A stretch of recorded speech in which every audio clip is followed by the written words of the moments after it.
My heart bleeds for the ARC, but I think there's a major shift needed, a management shift at the ARC.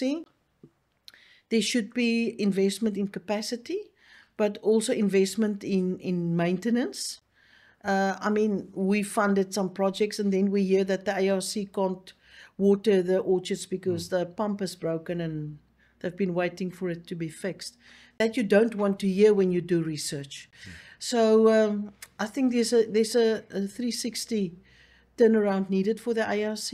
My heart bleeds for the ARC, and all the industries bought into the ARC, but they don't want to spend their money anymore. So they've lost their trust.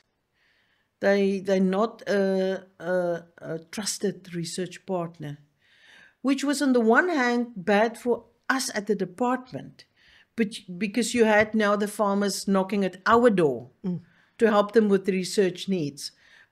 It's a stunning farm, but it's gone to where it is. You see, there's my personal opinion is there's something like pride, and sometimes you have to put your pride in your pocket and look for out-of-the-box solutions. So I think sometimes you must admit you can't do it yourself. Then you look for partners to do it. Yeah.